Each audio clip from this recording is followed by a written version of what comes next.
What's up, everybody? Welcome to Brandon's Face. It's the podcast about a playlist. I'm Jonathan Beardsley. And I am Brandon May. And today we have finally come to the episode we've been talking about all year, the best of rap music in 2023, or what we could scrape together of it. Man, we called it. We said with the amount of big name releases and high quality releases that we got not just last year, but over the last 2 years, there had to be an inevitable point where it all fell off. And I think it's safe to say 2023 was that year. That's not to say there weren't some great releases. We'll talk about those shortly. But good Lord, man, what we went from last year, Denzel Curry, Vince Staples, Kendrick Lamar, Pusha T, Toby and Ngwikwe, Freddie Gibbs, Jid, to what we had this year by comparison was a pretty steep drop. Am I right? You're not wrong. That's a kind way of putting it. But did you have trouble like even coming up with five nominees? No, the my top five is, I mean, the last one, like I just said off mic, was kind of difficult for me. It's between one or two of them, but it doesn't really matter. We're going to talk about both of those records. Yes. But yeah, out of the five that were immediately went into my album of the year rap playlist, nah, it was scraping the barrel this year.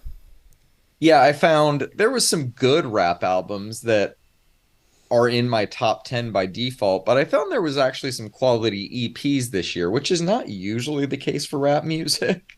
Right. All right, let's get into this though, man. There's no use to preamble a bunch with this one. It is what it is. I think you already know my rap album of the year, which is K Tremine's self-titled album, K Tremine. That's Uh, crazy. yeah, it is crazy. I don't know. I think I gave it like a 10 on review. Obviously, that is a bit of an inflated score. I'm biased. Mine is one of my favorites, as is Kate Renata. This collab album was essentially meant for people like me to enjoy, Yep. and enjoy it I did. I would not have named it my rap album of the year if I did not enjoy it more than the other ones we're about to talk about, though. So with that, with the obvious out of the way, what is your rap album of the year? My rap album of the year is The Patience by Mick Jenkins. As it should be.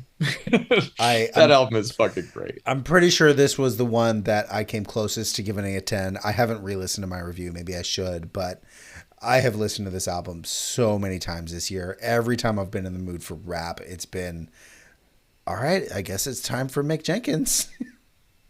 I think bar for bar, it is the best rap album this year. I have it number two on my list. We did R&B previously, and my two through five on that one was not as defined. This one is very much defined. If I'm not picking Kate Tremine, it is Mick Jenkins. If it's not the best, it is definitely the second best rap album released this year. That's There's funny. not a bad song on it. There's not a bad bar on it. And it moves so seamlessly. It's perfect. It's such a quick listen too. Yeah, Kate Tremini's my number two. So I think both of our lists are kind of funny like that. Yeah, I mean, I feel like we knew Que Tremine would be the album we were expecting it to be when Forever came out as a single, and I feel like the same way with the Mick Jenkins album when Smoke Break Dance came out with featuring Jid. We Right. both knew we were going to enjoy these albums, and they lived up to the hype, which is not always the case, which I'm sure we're going to talk about shortly. All right, well, let's move into our two through five since we've already started going in that direction. The rest of my two through five, I have Mick Jenkins with The Patience at two, Kate Tremine at one. At number three, I'm going Chica, Samson, the album. One of my favorite rap artists today. I'm a big fan of hers. The first two EPs she dropped earlier, that I think a year or two ago, were both great. I honestly was a little overwhelmed by trying to digest a full length album by her. And I think it ended up being like 20 songs. So it is a lot to digest. But we got some phenomenal songs on there, like Truth or Dare featuring Freddie Gibbs. And she just, I don't know, I feel like it's a great starting point. I'm still excited to see where she goes from here. But she does seem like one of those almost volatile MCs that this could be all we get. I hope that's not the case. But man, she gave us a hell of an album to chew on for the in the meantime.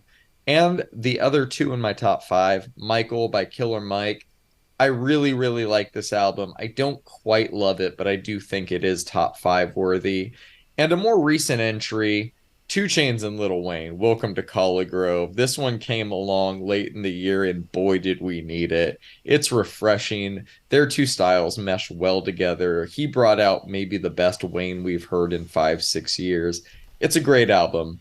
So to recap my top five, Kate Tremine, Mick Jenkins, Chica, Killer Mike, Two Chainz and Lil Wayne. What is the rest of your top five? I absolutely fucking love that Welcome to College Grove got your number five spot, man. It's Uh, so good. that album's been hated on a little bit, but it Fuck him. honestly is fan fucking tastic, man. You're not gonna get Mick Jenkins style bars from either Two Chainz or Lil Wayne, and we know this. No. You're gonna get fun wordplay about big asses and some titties, and that's exactly what we wanted. And if you didn't want that from Lil Wayne, then you don't listen to Lil Wayne and Two Chainz. So my number one was Mick Jenkins. My number two is Kate Tremine. My number three is the same as yours, is Chica, Samson the album. Mm-hmm. There's not much to say that we haven't already said, but I just gotta say, man, she can fucking get it. Like Yeah. she just absolutely snaps on this album, and there is so much artistry in this that it really did hit all of the spots that I wanted it to hit. You know. Hell yeah, dude. I'm glad it connected with you as well. My number four spot is Larry June and the Alchemist: The Great Escape. Great album. You were not a huge fan of this, I don't think. At At the least time, no. it has become ubiquitous in my playlist this year. I mean, you got the Alchemist over some super slow fucking, or you got Larry June over some super slow Alchemist beats, and it's right there, man. This is the perfect blunt rotation album, and it just is I what won't it is. disagree with you there. And another album that's been hated on a little bit, but Nas the Magic 3 comes in at my number five. I loved this That bad of a album. year, huh? I loved this album, man. A lot of people didn't like it. I fucking loved it, bro. Myself included. But And that's I'm gonna have okay. to go back to it. That's Maybe okay. maybe I missed it. No, man, I could be wrong. None of this shit fucking matters, bro. But honestly, it was between that and Lil Wayne, and the Lil Wayne and Two Chainz. What's funny is I keep calling it a Lil Wayne album, but it really is like a really well-rounded collab album. But Wayne just steals the fucking show on that one, bro. But Yeah. I think that this end of an era with Nas and Hit Boy, maybe it just hit me, maybe even like a little emotionally, you know, like Nas has the ability to tap into people's emotions with his bars, and I think maybe I take his lyricism in a way that maybe other people don't. I don't think that what he's saying is surface level. He's speaking to me when he's rapping, and I think that that's why his projects have always meant so much to me, right? Since I was Mhm. a kid listening to rap, right? I mean, it was Gangster's Paradise, it was Illmatic, and it was Doggy Style, you know, like those records helped shaped my rap album taste, or my rap taste when I was a kid, you know, my mom had a cassette player in her car, and it was Gangster's Paradise and Nomadic in there, you know. So those the way Nas formulated everything on this record, I think was really good. It's not his best, it's not their best, but I think it needed to be in my top five. People don't realize how big Gangster's Paradise was. Oh, it That was was a like huge album, bro.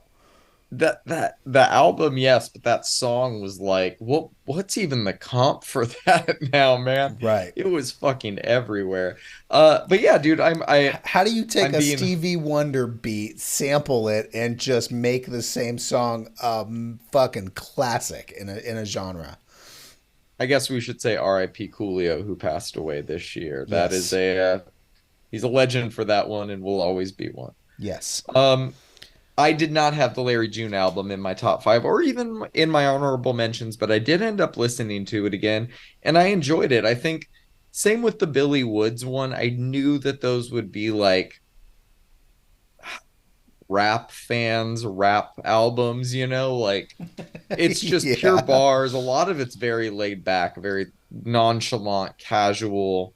A lot of it's very mood driven. It's grown on me the more I've gone back to it, specifically the Billy Woods album. I think that one's really, really well done. But again, just didn't crack my top five this year. Really, really good albums, though. I do not want to leave here with my review of those being that they were not good. They are very good rap albums. If I said so during the review, I was wrong. No, I don't All think you right. hated on it or anything. I just don't think you liked it as much as I did because I was sitting there like, God damn, and I think you were like, well, damn, you know. Yeah, hey, it happens. It happens. All right, man. We got a few honorable mentions here. This is going to be an interesting section because honorable is just kind of what was left. I got a few here. Armani White, Road to Casablanca. This was more of an EP than anything. I thought it was a good project, though. Deontay Hitchcock, Once Upon a Time. A little bit too long of an album or too many songs, but it had some very good songs on it. And F65 by IDK was just another one that I think was a pretty solid album, albeit a little bloated. But I think the two best that were not on my list are two non-albums. We have the Split Decision EP by Dave and Central C, Oh and we God. have The Estate Sale by Tyler the Creator, which is the deluxe edition of Call Me If You Get Lost.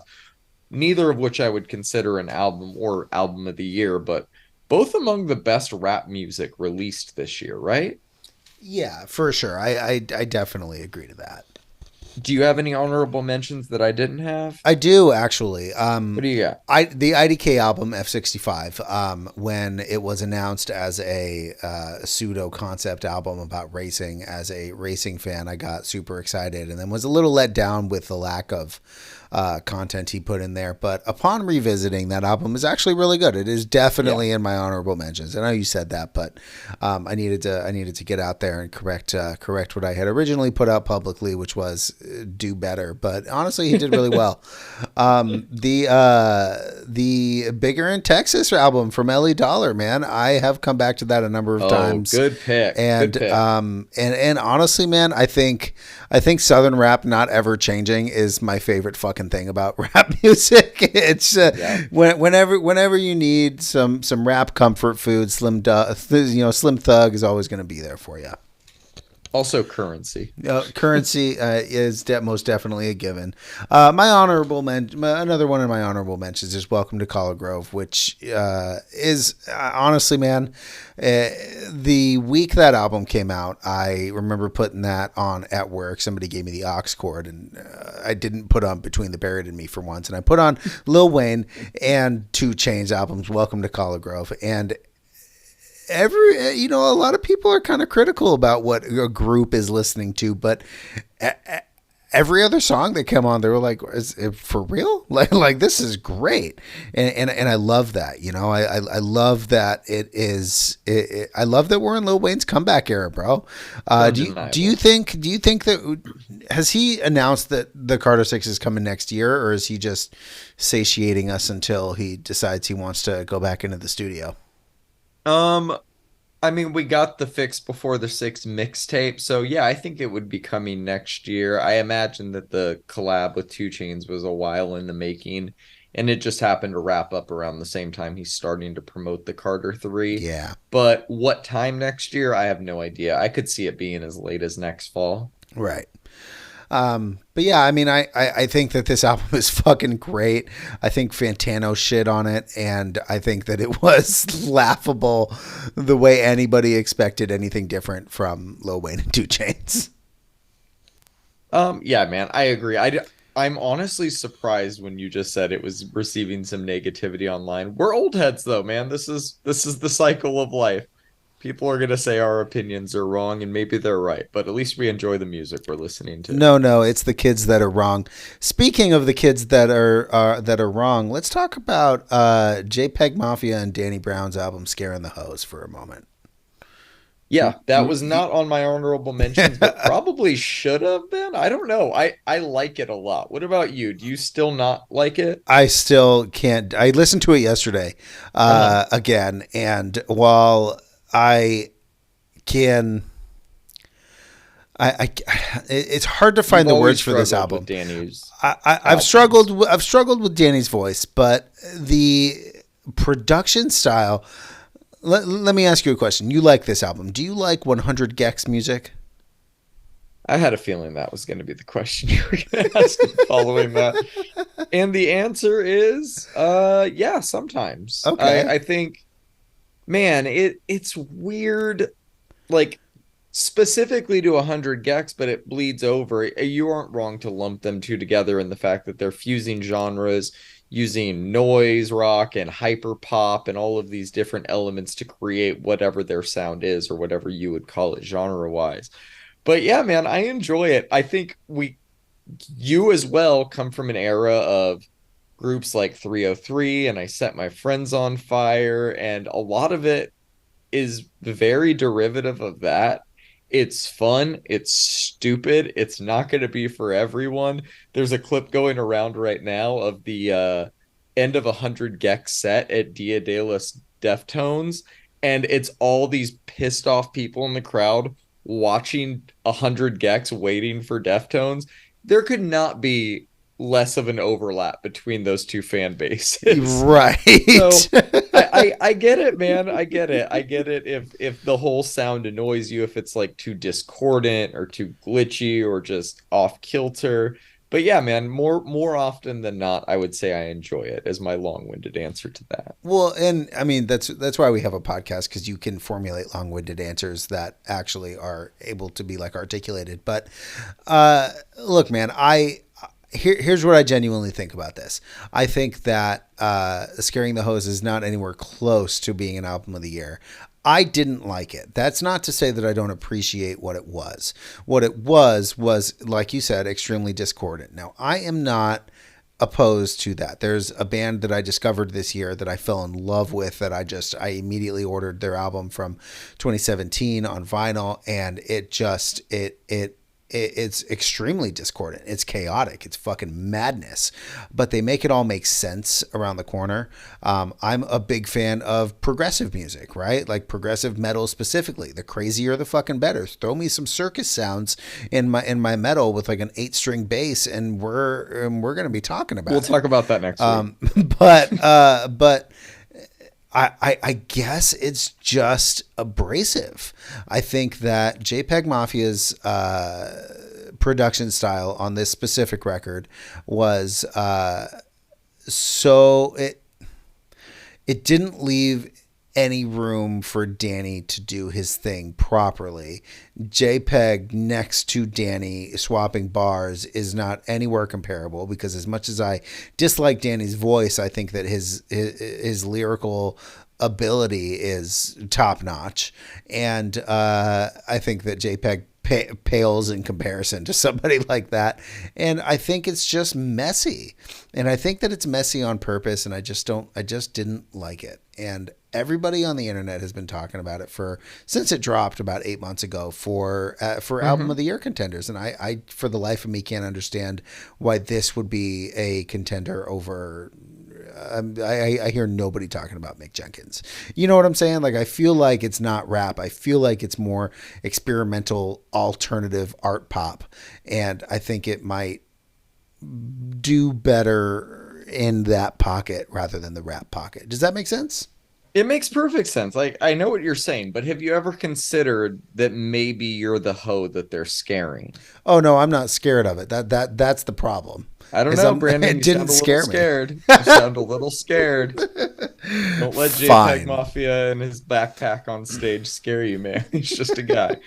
I don't know, dude. Agree to disagree. If a milkshake sample flip doesn't get you going, I really don't know what will, my man. Fair. It's a weird album. It is not in my album of the year. It's not even in my top 10 in a shallow year, but I enjoyed it. I think it's weird as fuck. But I guess I haven't grown out of that weird as fuck, immature hyper pop genre of my life. Maybe that's it. Maybe it's too immature for me. Yeah, you're the most sophisticated man I know, Brandon. Of course, So I'm drinking wine right now. you reek of bergamot and cedar and mahogany. No, I think with as I continue to explore hip hop, I think the more mature releases are something that I'm more interested in. And that Fair. again, I don't think JPEG Mafia's. I don't think Scaring the Hose is a bad album. I just didn't like it, and I know that that might be an oxymoron, but it that's how I feel. Let's talk about things we didn't like. There was a lot of rap albums this year I did not like. Drake released a couple that I was not a fan of. Those are also pop, also R&B, but there's a lot of rapping on it, and I liked none of the rapping on it. Little Dirk, one of your favorites, put out quite honestly one of the worst albums that I've reviewed this It's year. it's, it's a bad record, bro. I think I said it too. Yeah, worst album artwork of the year too. It's up there. Yeah, Young Thug's album, very underwhelming, and I don't dislike Young Thug. I was kind of hoping there would be a banger or two on there, and just did not do it for me. Obviously, his situation probably contributed to that. Travis Scott's album, Utopia. I'm gonna go ahead and say this one is not quite as bad as it was when I reviewed it, but still not great. I would not say it's even a good album, but I had Schizo on our best rap songs of the year this year. I stand by that one being kind of a good one. SZA recently did a video talking about turning her verse in for that with like a few hours left before the deadline. So I don't know. For as long-winded as that rollout was, it still feels like it had a messy way of coming together in the end. And I think that translates and kind of holds the album back. But there are some good moments on it. Other than that, man, Doja Cat, if you want to consider it a rap album, Paint the Town it's a Red's a rap good album. song. It's a bad album, though. It is a bad album. It's a dud, which kind of sucks. She was on track to become one of the bigger pop stars of the decade. But man, even the controversy sells method is not really proven here. This album is not doing much for anybody, I don't think. What about you? What is your worst of? Any that I missed? No, I don't think you missed any. Jack Harlow put out a project this year. I don't think we reviewed it though. I think I forgot about that. I think I have been paying so much more attention to the good stuff this year that it's hard to pay attention to the bad stuff. It's funny you say Fair. that Drake put out a couple of releases this year. I feel like it's Groundhog Day. Didn't we say that last year? Um, and yeah, none of them are really good. I did like his EP. I think his EP that he put out, the For All the Dogs bonus. What was that called? Night something or other. Night Scary Dogs. Hours 3. Scary Hours 3. I thought that was pretty good. Other than that, I don't think Drake has really tapped into what has made him great in a long time, and I don't think he can anymore. Um, yeah, I think rap's in a weird place right now, bro. I think if Utopia had released 3 years ago, like a couple of Yeah, years would have after, been it huge. would have been huge, bro. And it's just not right now because there's so much more interesting stuff that isn't interesting anymore. I mean, it does seem to be doing well for his fans. It seemed like it took a while to get its legs, but the footage I've seen from a lot of his live shows appear to be crazy, back to the same old Travis Scott fandom we know and love. But I think, like Bad Bunny, he's kind of hit a saturation point. You either know who he is at this point or you don't. It doesn't seem like he's going to get much bigger, especially post Astro World or post Utopia. Um, I think this many months after the release, it's safe to say that there is not another sicko mode on here. There's not another song that's going to make it to where maybe your grandma has heard a song of this guy's. Um, but moving on from worst of and honorable mentions and best of, I want to talk about a podcast specific artist that we did not really talk about this year, and that's Coda the Friend. Where are you at with Coda? He released a couple projects. I think we maybe reviewed one of them. Are you still keeping up with him? Was it too much, or like where are you at with that? So yeah, I'm still keeping up with him. His projects this year didn't quite hit the same level of quality, I don't think, as his previous releases have. He's also not evolving as an artist very much, which isn't necessarily a bad thing, right? I mean, with some artists, you want to hear the same thing, Currency. and I really enjoy his music. It's just not the caliber of. It's just not what I've been interested in. I think think it's weird, man. I think I think everybody's tastes in rap are kind of changing, and I think that that's apparent with what's popular nowadays. Code of the Friend doesn't quite fit into that. I think he did a few years ago, and I think even last year his releases were great. I don't think he's released something in a while though, has he? At least a few months. He released, I think, an album or two this year. I think you're right, though. I think it's the vibe of where rap's at now. He started blowing up in 2020 with the album that had what was it, Long Beach on it and all of those Yep. ones. And I feel like a lot of that was people looking for extremely positive music and in the midst of a really weird time in the world. Right. And I think he benefited from that, also being a high output artist. I feel like his music is the same. It's not better or worse to me. It's just the same. And It's the maybe same. you touched on that. He just has failed to evolve enough to kind of keep us interested. But man, I would love to see him kind of take the next step in the years to come, you know? Yeah, super agree. I think if he's used as features, I think he could, or maybe he uses more features. I think he could become something bigger than what he was. He actually reminds me a little bit of this rapper I used to listen to back in 2010, 2011. I don't know if do you remember Chitty Bang? Of course. Yeah. Chitty Bang has been releasing a single every single week this year. It's very rare that I don't see Chitty Bang on my releases, but I haven't listened to him in a long time because he cut ties with his producer. But he also failed to really evolve as an artist. He took what he thought was going to be popular, kept going with it, and then that was it. It just didn't. It just didn't pan out. You know what I'm saying? Yeah. And I really Well, hope that Coda does something to stay in the limelight. I think he had a lot of drama, and that drama was exacerbated by weird niche hip hop forums. And I think that has caused a little bit of stagnation from him and a little bit of anger from him. We got a couple of negative bars from him this year, which is very different, rare. which is very rare, Yeah. which is not the evolution that we want. I want him to stay positive, just try different things, and that's how I'm feeling on Code of the Fem right now. A previous podcast staple. Let's hope he becomes that in the future again. I say we get the new lyrics to go no later than March. Fair. All right, let's talk about some of our favorite rap tracks this year. We've already touched on a few of them. Sprinter by Dave and Central C, Dogtooth by Tyler the Creator, Forever by Amine, K Tronada, and Pharrell, Charge It by Any, and Smoke Break Dance by Mick Jenkins and JID are all among my favorites. What were some of your favorites or most played this year? Well, we have quite a few of them actually. Let me see here. One of my favorites was, let me see, what's it called? Scientists and Engineers by Killer Mike. Mm-hmm. Insane album, or insane Andre song. 3000 verse. Yep, Yep. yep. You love to see that. We have what Crazy Thick by Lil Wayne and 2 Chainz. That song is hilarious, and Few songs on that album. it is an absolute fucking banger, bro. That's just, it's the most inappropriate track to get stuck in your head, but it does. And it's amazing. I'm going to go ahead and say Sitting Ducks, Mick Jenkins and Benny the Butcher on that one. Oh, really that, good one. That, Yeah. that's a favorite of mine. Hurt by Chica. I'm sorry, Tap by Chica is fucking great. Let's see here. Palisades, California, Larry June and the Alchemist.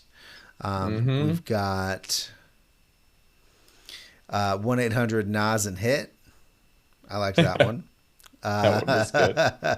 And then what was it? It was Thug Tear by IDK. Of Fat course. Trio. Great. That was a really great good song. one. Yeah. Papa Do Platter by Ellie Dollar and Freddie Gibbs. Yep. Yep. Man, I've really been appreciating Freddie's collab run. the feature run that he's been doing since Triple S last year, and I think he's really been killing it.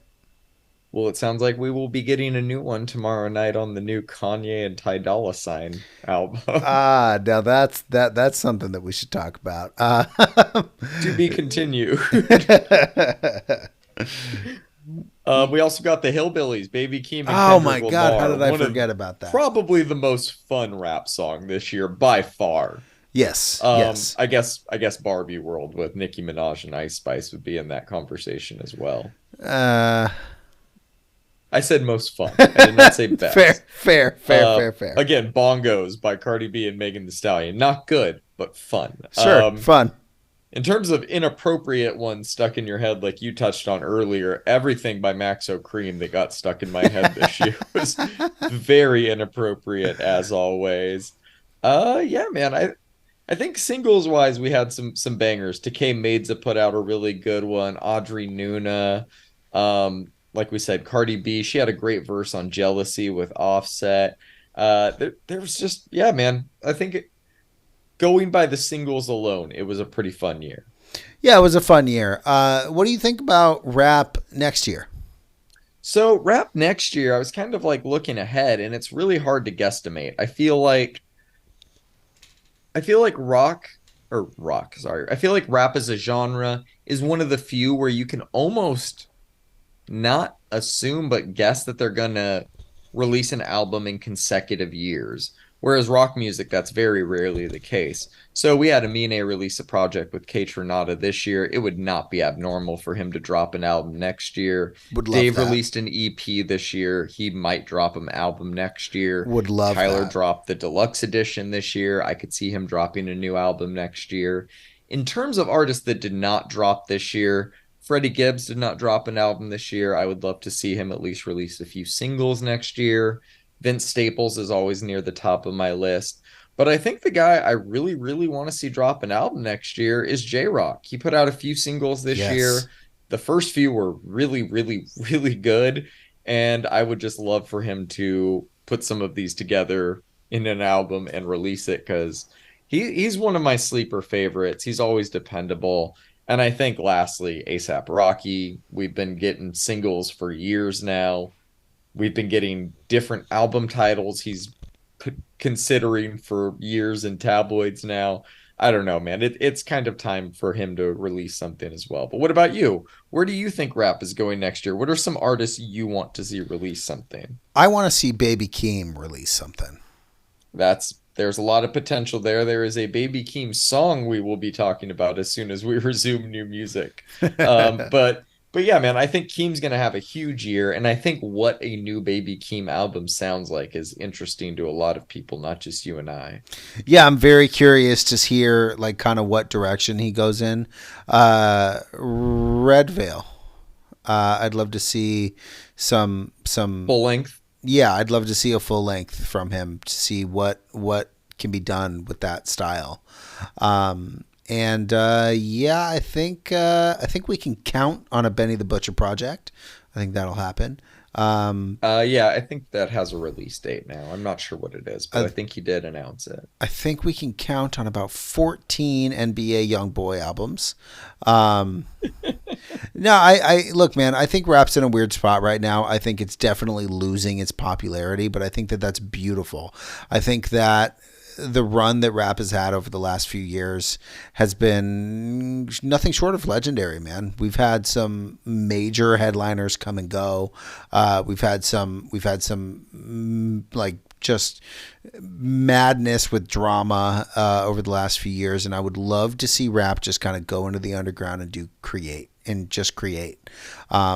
of the reasons why I really want to see a Baby Keem album is not necessarily that he's underground, but pretty much everybody knows who Kendrick Lamar is right now, even non-rap fans, right? Non-rap fans might not necessarily know who Baby Keem is right now, and I think that kind of pseudo popularity or trying to find the words, that level of non-fame while also being popular is right in the ripe zone for creativity, and I really just want to see what Baby Keem does. His album in 2022, right? Really, 2021, The Melodic 2021. Blue. God damn, really? Yeah, What really took me by surprise, actually. I remember being like, you let's and I see, both. and Yeah. then it blew me away. I remember texting you, being like, "Oh, we're covering this this week." Yep. And yeah, man. So I'm curious to see what happens there. I would, like you said, I would love to see some Freddie Gibbs singles. I think that would be great. Love him. I'd love to see him work with the Alchemist again. Maybe it's time. Yep. It's been a few That would years. be great. I would love that. You know. So, what are there any producers that you want to see more of next year? I always want to see more Kenny Beats, especially with rappers. I mean, he's great with pop artists, but I love him with rappers. No ID did a few tracks this year with Saba that I thought were really good. I would Yes. love to see him back. Ninth Wonder did a beat that Reason rapped over on the Soul Part 3. Ninth Wonder is just incredible. I think his name was in the news a little bit last year for being part of the beat that was used for Diet Coke for Pusha T. Nice. Terms of other producers, I as much as I think he's maybe a little overrated, I think Metro can deliver some really fun beats. Pharrell maintains the just pinnacle of consistency, so I'm always down for that. Other than that, though, no, nobody's really coming to mind. What about you? Any? Yeah, Kenny Beats. I'm always interested in a in an Alchemist project. Um, Yeah. but yeah, I think No ID I think has the most potential to be something big next year, and I would love to see what he does. What about Harry Fraud and Action Bronson paired up? That actually sounds like a really good time, bro. Yeah, that's it. We'd have to like all quit our jobs for that. Yeah, that That's sounds like a it's like really good time. man. Yeah, I think in terms of big names, J. Cole, very, very much possible that he could be releasing one next year. If we're manifesting, I would love a Childish Gambino rap album. I think we all kind of would love that at this point. I actually think Maybe not all of us, but thank you internet, thank you for the internet or something because like the that. internet. Because the internet, just 10-year anniversary just this last weekend. Which whenever I bring up to somebody is either a love it or hate it. It's one of my favorite, not just rap albums of the 2010s, but favorite albums of the It's a 2010s. great Where record, does it bro. fall for you? You It's like a good it? one. Yeah, I really enjoy it. Do you enjoy his singing just as much, or do you kind of hope we get some more rapping back? I didn't understand his singing until I watched the stream of his Coachella headlining performance, Sounds and that. then I just fell right head first into some of his other music, and the man is fucking talented, Well, yeah, I mean, Redbone is an all-timer, but all outside of timer. that, he is very good at singing. We had the two summer songs that he put out on that like two pack, both were phenomenal. He did the Stay High cover like a year or two ago. He just remains one of the biggest musicians other than Frank that is kind of absent from the music scene that dominated the 2010s. So those are some artists I would like to see back. Anything else you want to touch on before we get out of here? No, I think I'm good, man.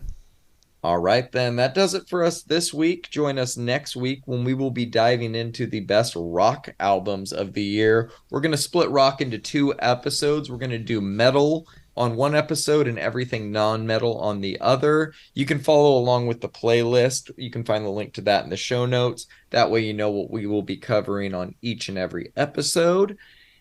You can find us on Instagram and Reddit. Just search Brandon's Face Pod. That does it for us this week. We'll see y'all next week. Peace. Peace.